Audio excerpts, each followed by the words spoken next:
Mi corazón te canta, mi alma te anhela con todas mis fuerzas. Te amo, roca eterna, tú eres mi esperanza, mi gloria, mi fuerza. En valles de sombra te cuidas, eres lumbrera. Tú eres fiel, no me dejarás de la muerte y me levantarás. En tu palabra puedo confiar. Tú eres fiel, no me dejarás de la muerte y me levantarás. En tu palabra puedo confiar. Eres fiel.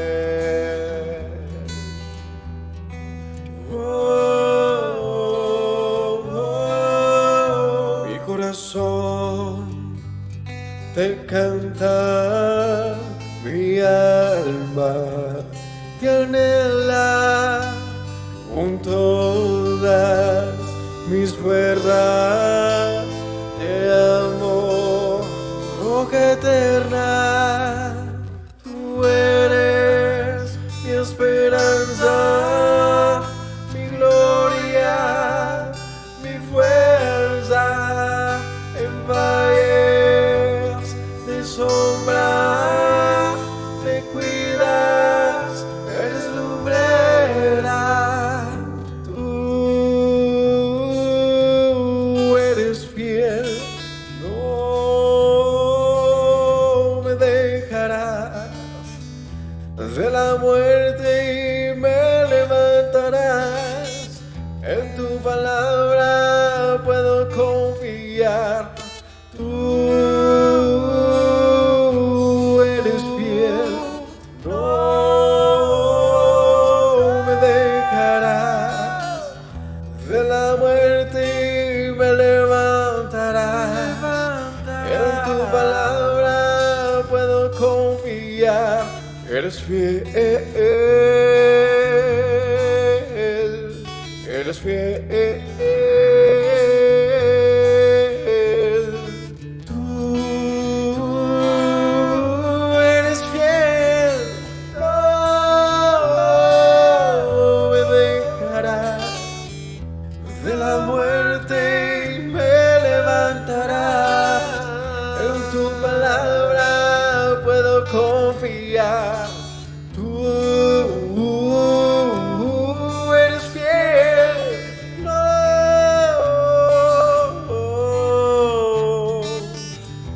de la muerte me levantarás. En tu palabra puedo confiar. Tú no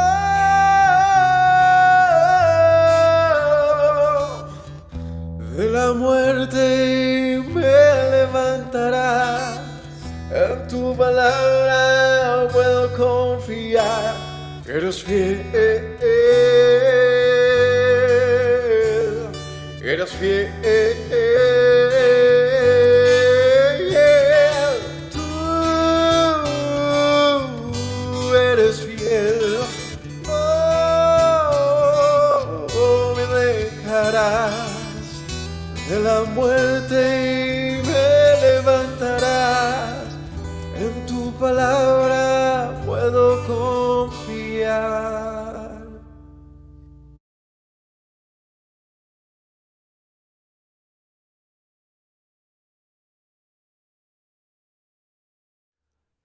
Bendición para todos mis hermanos, el Señor los guarde y nos acompaña a todos en el estudio de hoy del capítulo 8 de Romanos, uno de los capítulos más significativos en lo que se refiere al entender cuál es la postura bíblica de los apóstoles en relación al pueblo de Israel. Aquí empieza a abordar a partir del capítulo 8, del 9, perdón, la elección de Israel, un enfoque que hace Pablo para entender qué pasó con el pueblo de Israel, ¿no? Ya que en el libro de Romanos se está todo el tiempo hablando de judíos y de griegos y de una jactancia que había entre los judíos por llevar encima, digamos que este pasado conectado con Abraham. Así que en el capítulo 9 Pablo va a hablar puntualmente de su pueblo. Recordemos que está hablándole a los romanos, pero en el capítulo 9 y a partir de aquí en adelante va a ser un enfoque importante acerca del pueblo de Israel y qué pensar acerca de la elección, digamos que predestinada, la concepción de este pueblo para hacer luz a las naciones. ¿Qué pasó con ello? Es una pregunta muy muy válida que se va a resolver o que Pablo va a abordar en el capítulo 9 en adelante, donde en el capítulo 11 enfatizaría en las profecías hechas acerca de Israel y su restauración, su salvación, acerca de un remanente que hay allí. Así que veamos de qué trata este capítulo. Gracias por acompañarnos. No olviden compartir estos videos y estar atentos a todas las enseñanzas que hacemos cada día que se publican en el canal de La Verdad Tierra Libre. Vamos a orar. Padre Celestial, te doy gracias por el tiempo que tenemos para buscarte, Señor. Gracias porque tú nos das la oportunidad y pones a nuestra mesa, Señor, el mensaje oportuno para entender y poder valorar entonces, Señor, tus caminos, para poder encontrarnos en ellos y poder encontrarte a ti, Señor. Gracias porque eres bueno siempre. Amén. El capítulo 9 del libro de Romanos dice: verdad les digo en el Mesías, y no miento.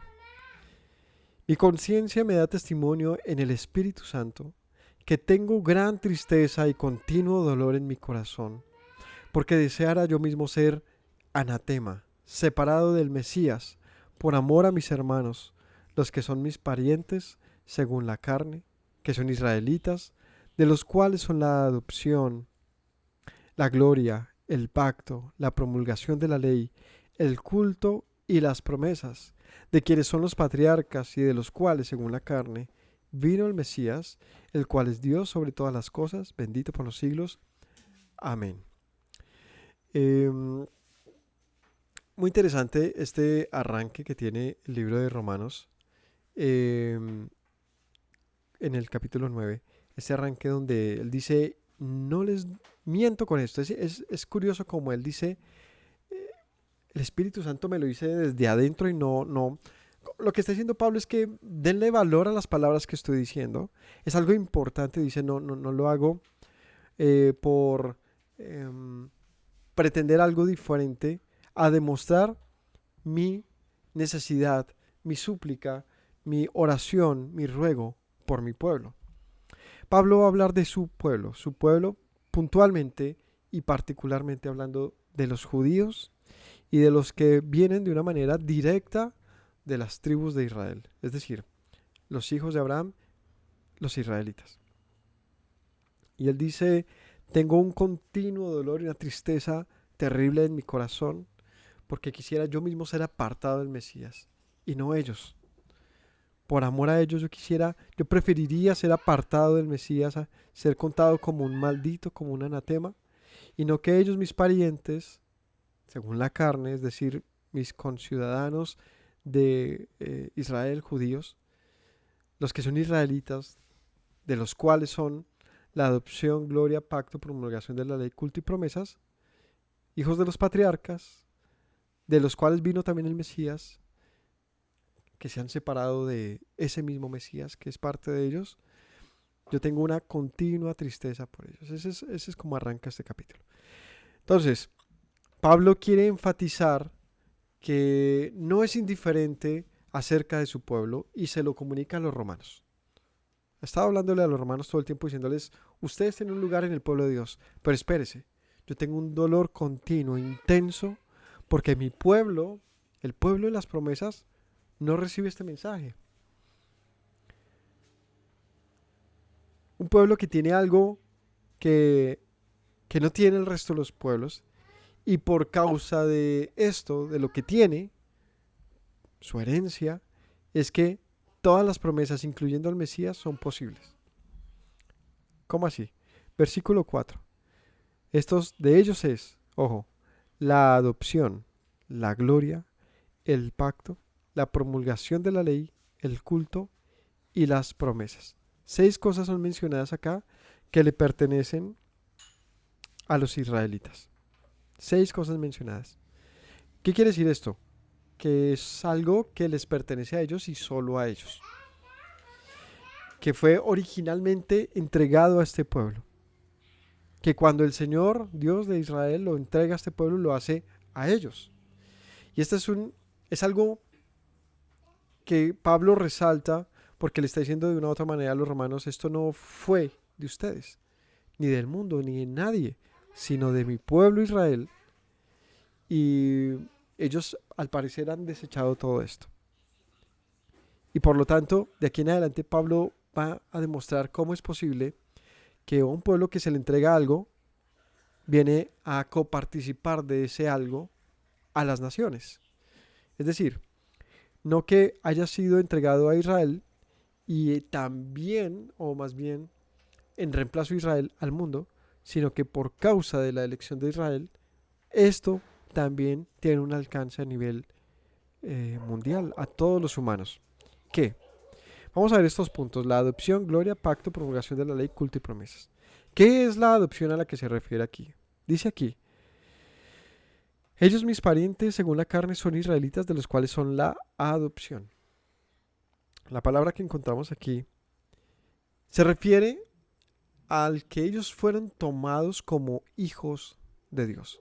Literalmente, la adopción de este pueblo como hijo de Dios, como pueblo de Dios, está narrado en la Escritura por completo. En la Escritura se demuestra cómo Dios ratifica una elección desde Abraham sobre él y sus descendientes, de los cuales son estos israelitas. Vienen a ser tomados como pueblo de Dios.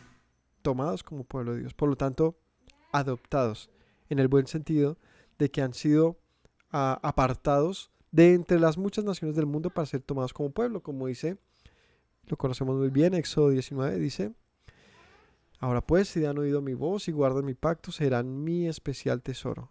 Allí dice, si actúan para mí, serán míos. Y dice ahí, porque mía es toda la tierra. Y me serán un pueblo, sacerdotes y gentes santas. Es decir, de todos los pueblos de la tierra, Dios se permite escoger a los israelitas. De ellos es la gloria. ¿Qué es la gloria? La gloria es lo que se refiere, por un lado, al tener en ellos mismos al Dios de Israel. A ellos se les concedió el Dios de Israel, de quien es justamente la gloria. Es decir, el reconocimiento del pueblo de Israel es ser el pueblo del Dios que los escogió. No que ellos hayan escogido a Dios, sino que Dios los escogió a ellos. Y la gloria de este Dios eterno ha sido concedida a este pueblo. De ellos es el pacto. ¿Cuál pacto? Pues los pactos que aparecen a lo largo de la Escritura. Pactos que han sido rotos no por voluntad de Dios, sino han sido rotos por causa de la rebelión del pueblo. Un pueblo que entró en diferentes pactos con el Dios que los escogió. ¿Cuál es este primer pacto que encontramos con relación a este pueblo? Un pacto que hace Dios con Abraham. Un pacto en el cual el Señor, el Altísimo, hace un juramento, unas promesas a Abraham y le dice que es necesario que entonces él lleve una señal de acuerdo a esto, una señal con este pacto. El primer pacto mencionado en ese orden de ideas es la circuncisión, como señal de que él es el Dios de este pueblo, de los hijos de Abraham, y que Abraham y sus hijos son su pueblo, son el pueblo de Dios. Y a partir de ahí empieza una ratificación y una declaración mayor del pacto, ¿no? Donde el Señor, el pacto puntualmente, ¿cuál es el pacto puntualmente en toda la Escritura? ¿Cuál es el pacto que hay? Ser su pueblo. Ese es el pacto. O sea, lo que se pacta entre Dios e Israel es algo muy simple. Y es que Él es su Dios.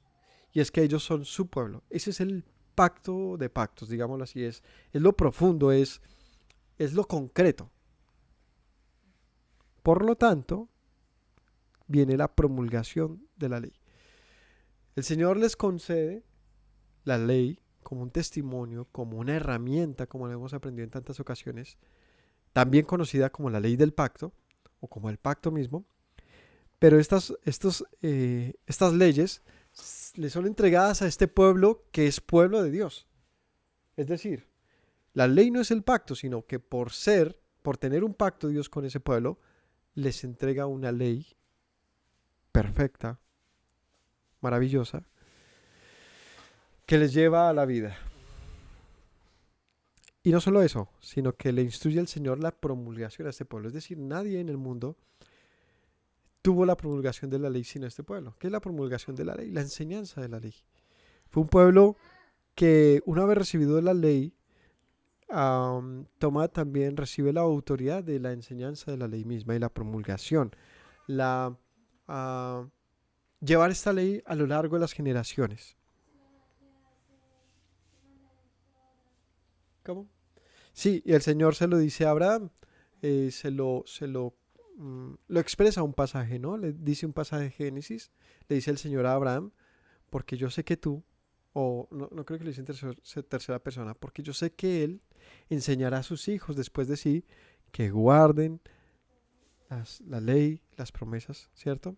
Que guarden el camino. Y hay dos pasajes, y otro dice, porque Abraham guardó mis leyes, mis decretos y mis juicios, algo así menciona, donde se le había confiado a Abraham la promulgación de la ley, es decir, la enseñanza. Promulgación es la declaración, la enseñanza, alguien que tiene una autoridad sobre algo que conoce porque le pertenece. ¿Qué más le dio el Señor a Israel? El culto. ¿Y a qué se refiere con el culto? El servicio del templo. Todo lo que tiene que ver con un servicio al Dios de Israel.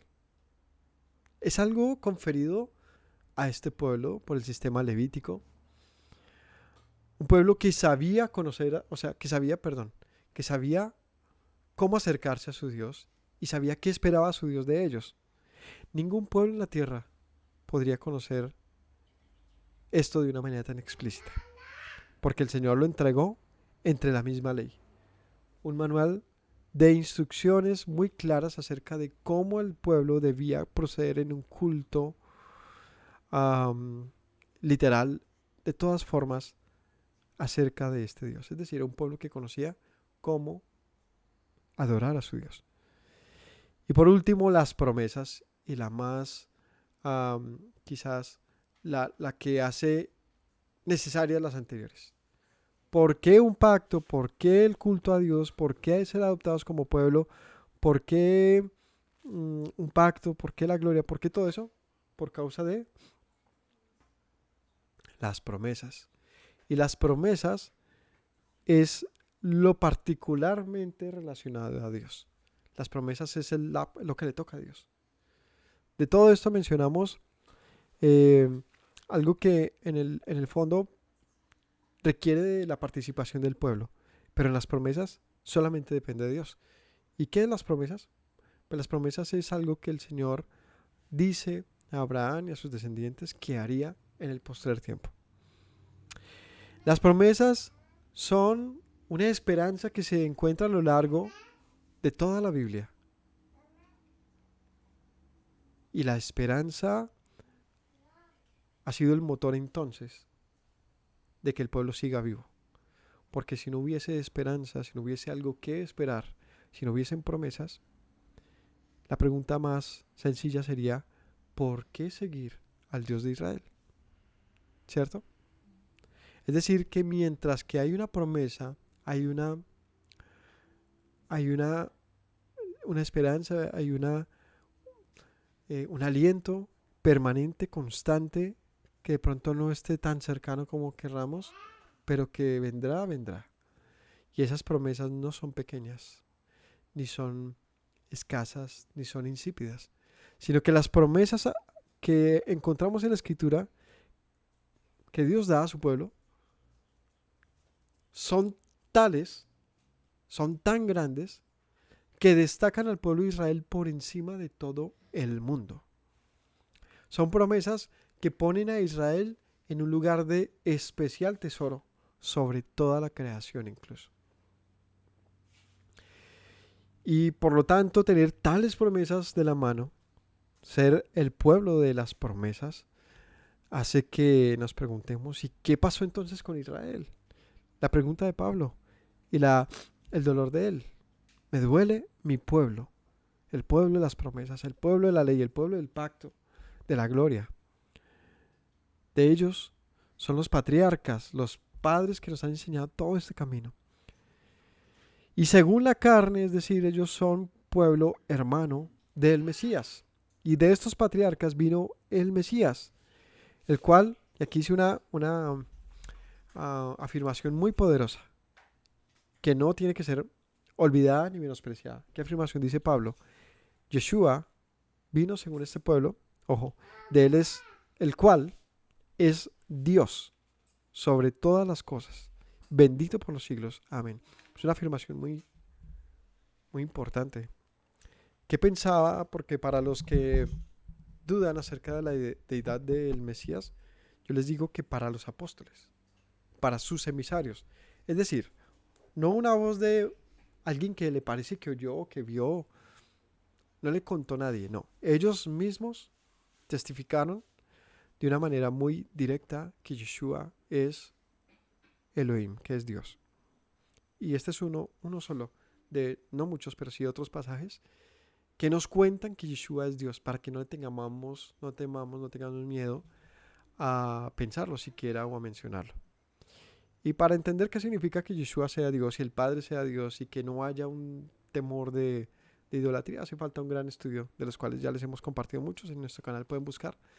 Pero por ahora, si queremos ser observantes de lo que dice la Escritura y tener, no sé, esos versículos en la mano, pues ahí subraye y vea que según Pablo, para él, a su entender, Yeshua era Elohim. Y aquí está diciendo algo muy grave, muy grande, perdón. Y es que Elohim viene de Israel. O sea, viene una elección de lo que son llamados los patriarcas. Y de ellos viene una promesa. ¿Y esa promesa cuál es? Elohim, Dios. Dios con nosotros, Immanuel. Porque Dios propuso habitar en medio de su pueblo. Por eso el Mesías viene de en medio de este pueblo. Como le dice el Señor a David: tú me quieres hacer casa a mí, David, pero yo te haré a ti casa. De tu simiente, de tu descendencia, vendrá el que será rey.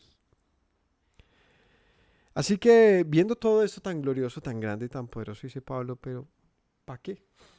Si pareciera que ellos han desechado todo. Yo quisiera yo mismo quisiera renunciar a todo esto con tal que ellos vinieran al Mesías. No que la palabra de Dios haya fallado, no. Porque no todos los que descienden de Israel son israelitas, ni por ser descendientes todos de Abraham son hijos, sino en Isaac te será llamada descendencia. Esto es, no los que son hijos según la carne son hijos de Dios, sino los que son según la promesa son contados como descendientes. Y aquí Pablo empieza a decir, bueno, vamos a analizar esto. Tenemos un contexto, un pueblo de Dios, ese es el pacto. Un pueblo al que se le han dado unas promesas, una ley, y se les ha dado la gloria y el tener el nombre de hijos de Dios, el pueblo de Dios. Todo, mejor dicho. Todo lo que todo el mundo quisiera tener, lo tienen ellos. Pero no han recibido al Mesías, quien es la promesa que vino de ellos. Así que falló la palabra de Dios, no tiene sentido. Pero aquí empieza Pablo a hacer un filtro entonces. Dice, bueno, vamos a pensarlo bien. Estamos hablando del pueblo de Dios, Israel, mis hermanos. Pero ¿será que todos los que son mi pueblo, primer pregunta, son mis hermanos. Todos ellos son Israel, o no, más allá. Todos estos que son conocidos como Israel son descendientes de la promesa. Es decir, ¿será que todo lo que conocemos, pensamos como Israel, son hijos de la promesa? Para pensar entonces que Dios les falló. Porque Pablo hace una primer interpretación. Y él se ciña a la Biblia y dice, de acuerdo a la escritura, en Isaac te será llamada descendencia. Dice, dice el versículo 7, ¿no? Esto es Génesis 21:12. Leámoslo.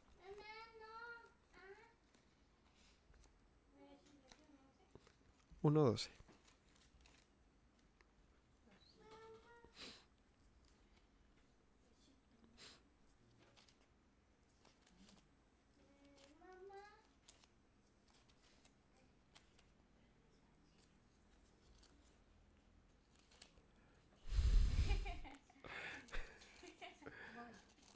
Un momento.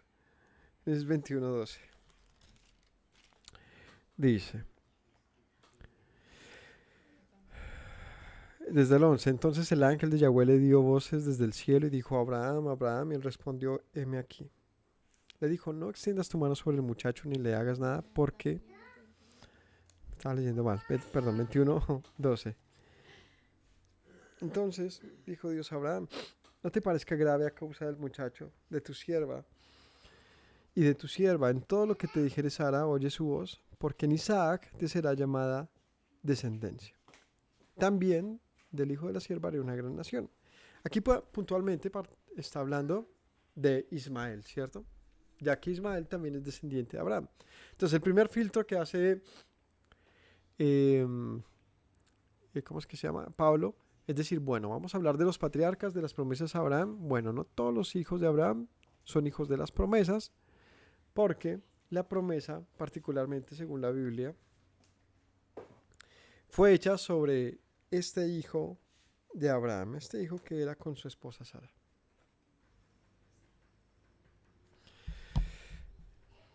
Entonces, Ismael ya aquí entra en otra situación, porque Pablo dice, bueno, de las promesas de las que hacemos referencia y todo esto acerca del Mesías, pues hay un hijo que salió de casa.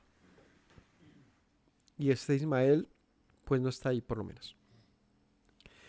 Porque de quien viene esta herencia del Mesías, este conocimiento particularmente viene de un descendiente de Isaac.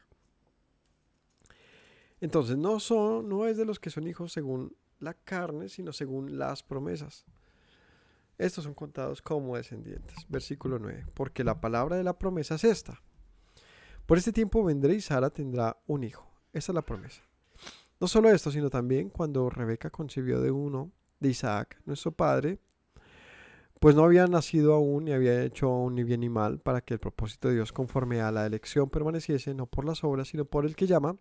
Se le dijo, el mayor servirá al menor, como está escrito, a Jacob amé, mas a Esaú aborrecí. Entonces ahora Pablo sigue filtrando la descendencia de Abraham. Entonces de la descendencia de Abraham está hablando de la promesa del Mesías. Separamos por un lado a Ismael. Sigue con Isaac. Isaac tiene dos hijos. Isaac tiene dos hijos, a Jacob y Esaú. Esaú queda también separado, digamos, de esa promesa y continúa una en relación a este Jacob. Aquí da un dato curioso, dice, estos dos hijos, Jacob y Esaú, no habían nacido aún. Y ya Dios había desechado a uno y había escogido a otro. Y es un pasaje muy interesante. No había nacido ni habían hecho bien ni mal para que el propósito de Dios conforme a la elección permaneciese. No por obra, sino por el que llama. Como se dijo, el mayor servirá al menor. Como está escrito, a Jacob amé, mas a Esaú aborrecí. Es decir, estos dos muchachos que nacen gemelos o nacen, ¿cómo es que se le llama cuando son gemelos? Mellizos. Tienen toda una historia, un conflicto cuando crecen y termina siendo el mayor, que era Esaú, termina entregando su primogenitura a Jacob el menor. Eh, Así que la promesa que habría continuado, digamos, se habría esperado que pasara de primogénito a primogénito, empieza a ser truncada en diferentes ocasiones y este es el primer eh, o el siguiente caso, ¿no? O el primero, porque el anterior mencionado de Isaac, el filtro no fue que fuera menor o mayor, sino la promesa. Pero aquí viene, listo, ahora los dos hijos de Isaac son hijos de la promesa, pero ¿qué pasó? Pues que Esaú rechazó la promesa y es otro cuento. Por eso Dios lo rechazó a él. Dice aquí, no habían hecho ni el bien ni el mal, pero Dios ya había rechazado a Esaú, ¿cierto? Dice aquí, no habían nacido aún, pero a Jacob amé, pero a Esaú aborrecí. ¿Por qué Dios aborrecería a un hombre que no ha hecho bien ni mal? Sencillo. Porque Dios, quien conoce todas las cosas, todos los acontecimientos antes de que sucedan, ya habría sabido, conocido, que Esaú le rechazaría en su momento. Esaú rechaza la primogenitura y rechaza las promesas que serían entregadas a él por, por mano de sus padres. Y se la entrega a su hermano Jacob a cambio de un plato de lentejas. Para Esaú no habría mayor problema, no lo entendió quizás de momento. Luego pasa el tiempo y hace efectivo, Jacob con algunos engaños hace efectivo esto y su padre Isaac termina bendiciendo a Jacob por encima de Esaú. Así que Esaú aborrece la promesa de Dios, por lo tanto Dios aborrece a Esaú. Aquí es un dato que tenemos que tener presentes y es que Dios no va a mantener su promesa sobre alguien que no la desea, sobre alguien que no la valora, que no la recibe. No tiene sentido, porque Dios no va a obligar a nadie a recibir una promesa que está dada única y exclusivamente a un pueblo pues que la valora, que la recibe. ¿Qué pues diremos? Dice el versículo 14. ¿Hay injusticia en Dios? ¿Por qué lo pregunta Pablo? Pues porque aborreció a Esaú antes de haber nacido aún. De ninguna manera. De hecho, va a poner otro ejemplo. Dice, a Moisés dice, tendré misericordia del que yo tenga misericordia, me compadeceré del que yo me compadezca. Es decir, yo hago como yo en mi soberanía quiera hacer. No le voy a rendir cuentas a nadie. De quien yo tenga misericordia y me compadezca, pues lo haré de una manera libre. Así que esto no depende, perdón, de quien quiera ni del que corre, sino de Dios quien tiene misericordia. La escritura dice a Faraón, aquí voy a poner un ejemplo. ¿Qué quiere decir esto no es de quien quiera ni de que corra, sino que Dios tiene misericordia? Veamos en este versículo 17 este otro ejemplo. La escritura dice a Faraón, para esto mismo te he levantado, para mostrar en ti mi poder, para que mi nombre sea anunciado por toda la tierra, de manera que de quien quiere tiene misericordia y al que quiere endurecer, endurece. ¿Y por qué este ejemplo es válido? Porque lo que acontece con Faraón es que Faraón, cuando el Señor le manda a Moisés para que deje salir al pueblo, lo hace así, bajo una petición, de una manera decente. Deja ir a mi pueblo para que me sirva, para que me celebre fiesta, para que se encuentre conmigo. Y el faraón se obstina, se endurece y de tal manera que el Señor empieza a mandarle una serie de dificultades, de calamidades, de plagas, una tras otra cada vez más complicada, al punto que el corazón del faraón estaba tan duro al punto que dice un pasaje o en varios pasajes que Dios endureció aún más el corazón de Faraón para que no dejara ir al pueblo. Es decir, que el Señor entregó a Faraón a la dureza de su propio corazón, para que entonces no pasara de ahí y se convirtiese en un instrumento que traería gloria aún más al Señor. ¿Cómo así? Que Faraón se convirtió en un instrumento de deshonra para él mismo, para su nación, pero de gloria para el Señor y su pueblo. Porque la dureza de Faraón ocasionó, por lo tanto, los eventos históricos, unos de los eventos históricos más recordados en la antigüedad, más notorios al mundo, dieron una fama importantísima a Dios y a su pueblo. Pues lo que aconteció después de esto fue no solamente que pasaran muchas plagas, sino fue la destrucción de aquel imperio egipcio de momento. El faraón y sus carros de caballo terminaron hundidos en un mar abierto. Y este evento, la liberación de millones de personas en un solo día, se convirtió en algo que fue contado en todo el mundo.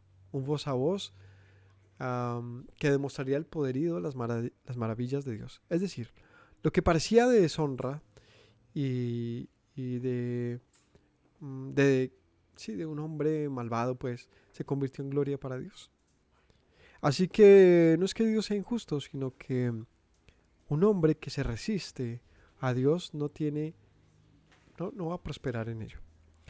Porque tarde que temprano entonces sus propios hechos, no que Dios lo haya manipulado ni nada, sino que sus propios hechos lo van a llevar a ser entonces útil para manifestar la gloria del Señor. Y esta gloria es manifiesta también con juicio.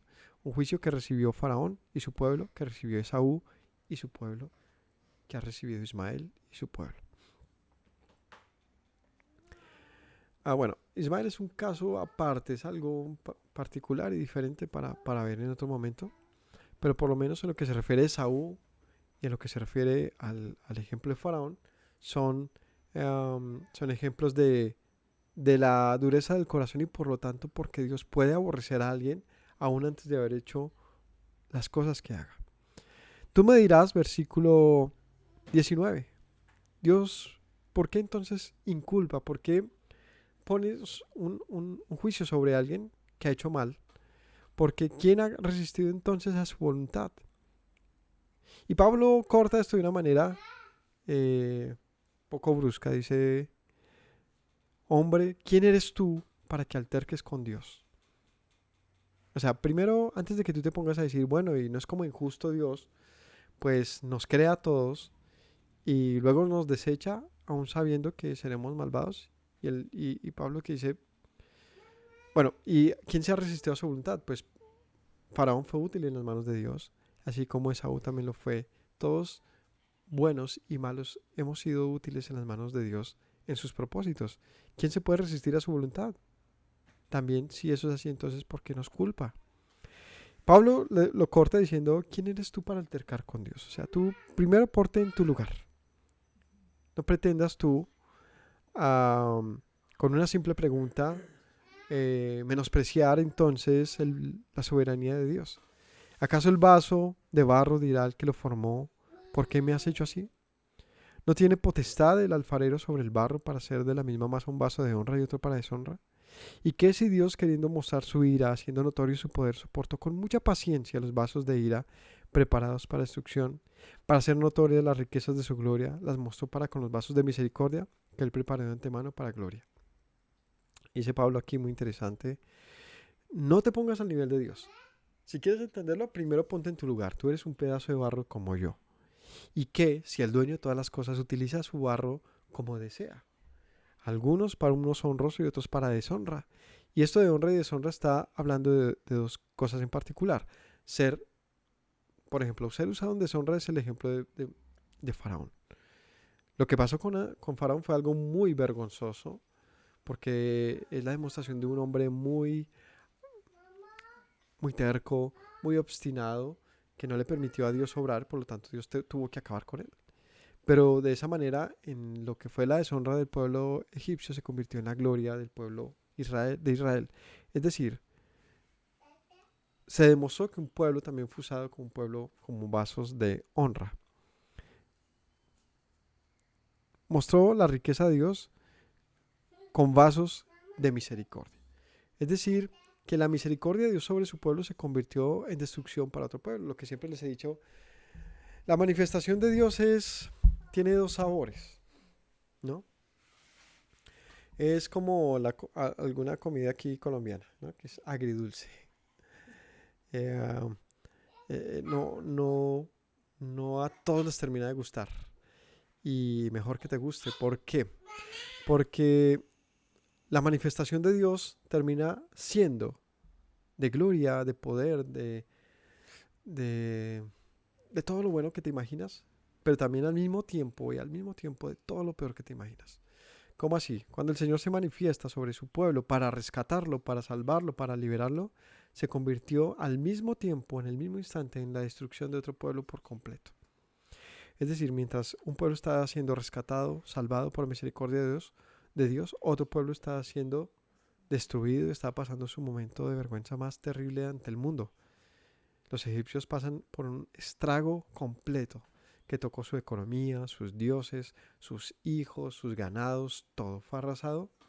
Y eso todo en un solo instante se convirtió en la potencia y maravilla de Dios, la gloria de Dios. Así que la manifestación de Dios es terrible, porque significa dar el pago de Dios a quien le aborrece y la misericordia a quien le escucha. Vasos de misericordia es un vaso que tiene la capacidad de oír a Dios y de ser usado por Él. Un vaso de deshonra es un vaso que se obstina y por lo tanto solo es útil para que con sus hechos pues sea beneficiado un pueblo que sí honra a Dios. Es decir, el faraón por mucho tiempo, aquí dice, y que si Dios con su paciencia pasa por alto, por mucho tiempo soporta a los vasos de deshonra. O sea, tú puedes culpar a Dios de que, uy, Dios es tan injusto que tiene vasos de deshonra. Y no sabes si acaso Dios ha soportado con mucha paciencia aquellos vasos de deshonra. Finalmente, cuando derrama su ira sobre ellos, no fue de gratis. No fue que los odiaba desde el principio, no. Fue que conociendo de la irreverencia, de la obstinación de estos pueblos, Él soportó por mucho tiempo esto, con tal de que al final de cuentas pueda también usar ese deshonor de estos pueblos, esta deshonra, este mal caminar, para demostrar entonces la gloria de Dios, su perfección, su poder. Y de esta manera mostrar misericordia para con los vasos que Él preparó de antemano para gloria, a los cuales también ha llamado, esto es, a nosotros. Es decir, Dios, si no te... mejor dicho, Dios a todos nos ha formado como barro, ¿verdad? Humanos, para un propósito. Y si ese propósito no es con Él, pues es fuera de Él. El punto es que ese propósito fuera de Él no tiene otro destino sino la muerte. Y entiéndase bien la muerte no solamente como un asunto de morir, sino como un asunto de ser borrados de la existencia misma. Es decir, que más allá de el miedo o sea, que Dios nos pone a escoger si es con Él o si no fuera de Él, entonces de malas, pues ni siquiera es que Él nos ponga a escoger, es que es algo que es lógico, es algo que viene con la misma existencia, es un propósito que está intrínseco en la existencia misma y es el porqué de existir. Si tú sencillamente no le das una razón a tu existencia, pues no va a estar más y ya. No es que Dios necesariamente tome participación en eso y diga, pues ya no te quiero. No, sencillamente si no sirves en sus manos, pues no eres útil. No, no, pero de otra manera sería decir que Dios nos hace débiles, con muchas necesidades, propensos a fallar y además nos deja solos y nos dice, pues existan sin mí. Entonces eso sería más cruel aún. De hecho, eso sí sería cruel, porque sería decir que es evidente que una humanidad no es capaz de existir por sí sola, pero si hay un Dios todopoderoso que la deja andar sola, pues eso es más cruel. De hecho, lo que les he dicho no es cruel, porque lo que dice la escritura es que Dios se ha encargado de que la humanidad le conozca a fin de que viva. Así que si no es con Dios, entonces es la muerte, pues sí, por algo simple, y es que Él es la vida. Así que si Él nos llama para esa vida, para su gloria, entonces nosotros tenemos un beneficio inmenso, que es el que le hablábamos, que fue anunciado para Israel. Entonces dice, 24, a los cuales también ha llamado a nosotros. Esto es, a nosotros no solo de los judíos, sino también de los gentiles, como también en Oseas dice.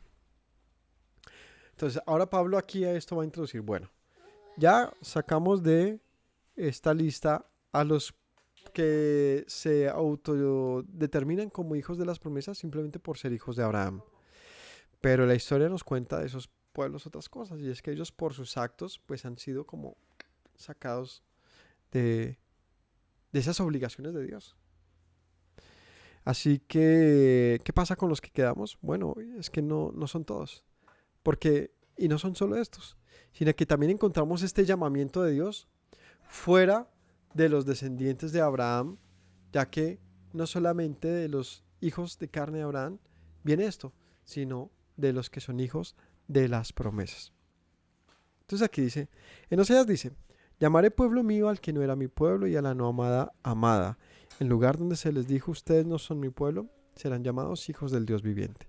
También Isaías clama tocante a Israel, si fuera el número de los hijos de Israel como arena del mar, tan solo el remanente de Israel sería salvo. Porque el Señor ejecutará su sentencia sobre la tierra en justicia y con prontitud. Como antes dijo Isaías, si el Señor de los ejércitos no nos hubiera dejado descendencia, como Sodoma y Gomorra habríamos venido a ser, como Gomorra seríamos semejantes. Entonces, Pablo dice, bueno, está este pueblo entonces, hijos de las promesas, pero también, no solamente a ellos, sino también a los que no eran llamados pueblos, Dios los ha llamado a ser pueblo. Y aquí se enfoca a los gentiles. Pero la pregunta es, ¿quiénes son estos gentiles? Pablo dice, también de los gentiles y romanos serían los que podrían sentirse como mencionados ahí. Pero hay algo que saber, y es que Oseas es un profeta que cuando se refiere a gentiles está hablando puntualmente a Israel. Es algo interesante, y es que la historia es la que nos tiene que ayudar a entender e interpretar. Oseas es un profeta enviado al reino del norte de Israel. Israel en esa época andaba haciendo todo tipo de males. Había sido desechado de Dios. Así que cuando mandaba a sus profetas les anunciaba el peor de los desastres. Y en este caso era que Israel sería enviado lejos. Israel sería expulsado a las naciones. Y en esa profecía que viene de Oseas dice, pero cuando ustedes sean allá, enviados tan lejos que ya no son mi pueblo, es decir, los que eran mi pueblo, pues ya no serán mi pueblo. Y yo ya no seré más su Dios. Pero llegará el momento en que ustedes estando lejos en las naciones, los que ya no eran mi pueblo, serán llamados pueblo mío. Y a las que eran llamados no amadas, será llamada amada. ¿Y esto de qué está hablando Pablo? Pues de Israel del norte.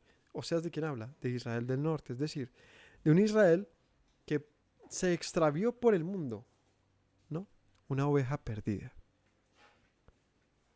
La restauración de Israel, por lo tanto, es una plegaria y es una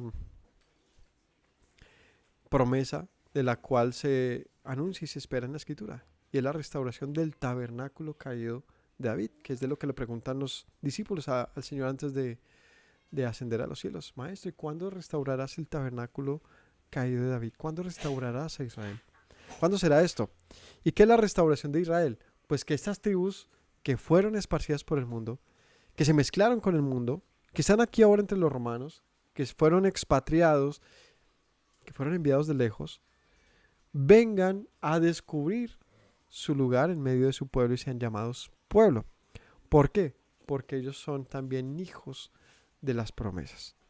Ahora, lo interesante es ver que esos tuvieron que ser enviados tan lejos como fuera posible, con tal que el mundo tuviese entonces también un lugar en las promesas anunciadas a Abraham, Isaac y Jacob.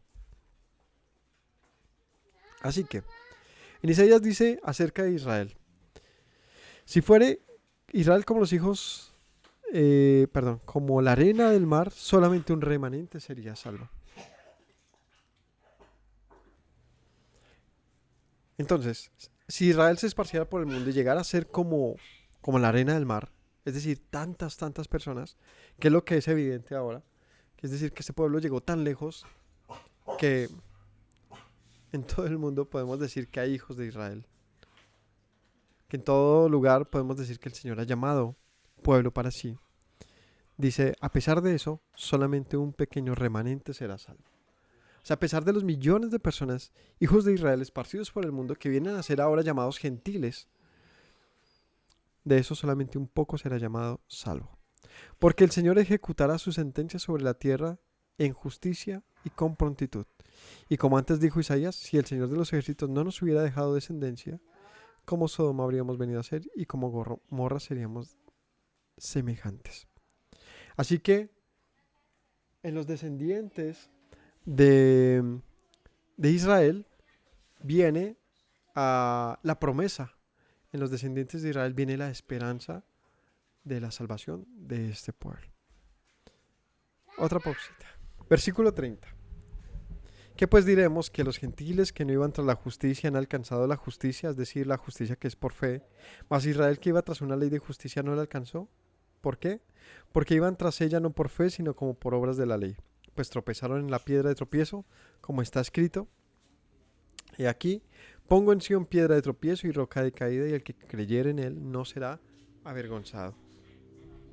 Bien, entonces dice Pablo, si no fuera por los descendientes de Israel, es decir, por un pueblo esparcido por el mundo, les habría pasado lo de Sodoma y Gomorra, porque no habría esperanza. Qué terapia. Pero, entonces, ¿qué pasó? Dice aquí unas preguntas. Los gentiles que no iban tras la justicia alcanzaron la justicia, es decir, la justicia que es por fe. Pero Israel que iba tras una ley de justicia no la alcanzó. ¿Por qué? Entonces dice, pues vemos un pueblo que no conocía la ley de Dios y alcanzó justicia por medio de la fe. ¿Cómo así? Sí, todo lo que dice Romanos es que cualquiera que se acerca al Mesías, aunque esté muy lejos de él, tiene una oportunidad delante de Dios. Una justicia que es por medio de la fe. Es decir, por el creer, por el atender a este mensaje, al Evangelio. Pero ¿y qué con ese pueblo que iba atrás de una ley de justicia? Parece que ellos no alcanzaron las promesas. ¿Por qué? Y aquí Pablo dice, no por la ley, sino porque iban no por fe, sino como por obras de la ley. Es decir, es un pueblo que no actuó conforme a la fe, sino conforme a una serie de tradiciones, de leyes, que no les acercaron a Dios, sino que les alejaron. Tropezando entonces en la piedra de tropiezo. Como está escrito de aquí que pongo en Sión piedra de tropiezo y roca de caída, y el que creyere en él no será avergonzado. El pueblo tropezó en Yeshua, en la verdad, porque su mensaje, el de ellos, no era verdadero. ¿Cuál es el mensaje que no era verdadero de ellos? Las obras de la ley, por medio de las cuales ellos enseñaban que vendría entonces digamos que el agradar a Dios. Así que el pueblo se desechó al Mesías, y eso les costó a ellos el prácticamente ser desechados. Así que mientras este pueblo parece haber sido rechazado y separado, un pueblo inmenso venía del mundo a ser abrazado. Así que Pablo está ahí como con esto que parece un poco enredado, pero está hablando que hay un remanente de Israel en todo el mundo, entre los gentiles y entre los llamados judíos.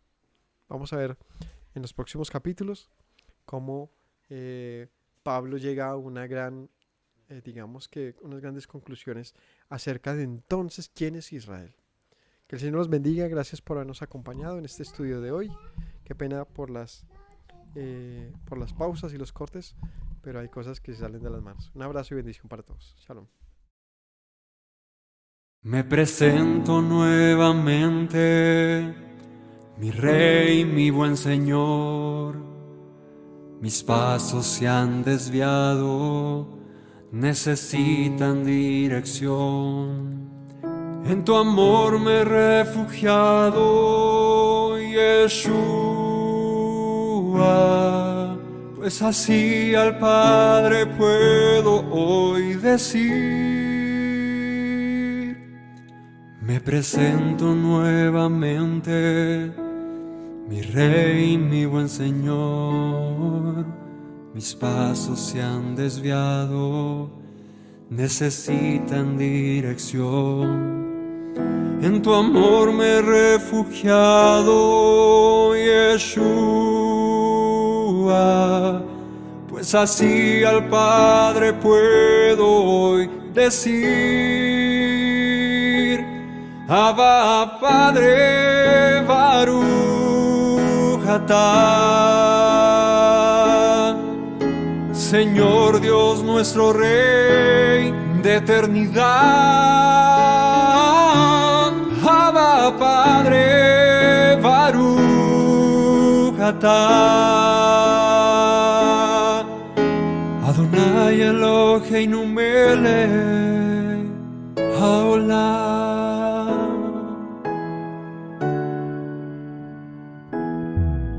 Me presento nuevamente, mi Rey, mi buen Señor. Mis pasos se han desviado, necesitan dirección. En tu amor me he refugiado, Yeshua, pues así al Padre puedo hoy decir: me presento nuevamente, mi Rey, mi buen Señor. Mis pasos se han desviado, necesitan dirección. En tu amor me he refugiado, Yeshua, pues así al Padre puedo hoy decir: Abba, Padre, Baruch atah. Señor Dios nuestro Rey de eternidad. Abba, Padre, Baruch atah. Adonai Eloheinu melech haolam. Diste tu hijo con devoción, sacrificio de amor, hasta la muerte el seguir dolor para darme salvación. Al tercer día resucitó, a la muerte él venció. Luego al cielo ascendió, volverá, lo prometió. Abba, Padre, Baruch atah. Señor Dios nuestro Rey de eternidad. Abba, Padre, Baruch atah. Adonai Eloheinu melech haolam. Abba, Padre, Baruch atah. Señor Dios nuestro Rey de eternidad. Abba, Padre, Baruch atah. Adonai Eloheinu melech haolam.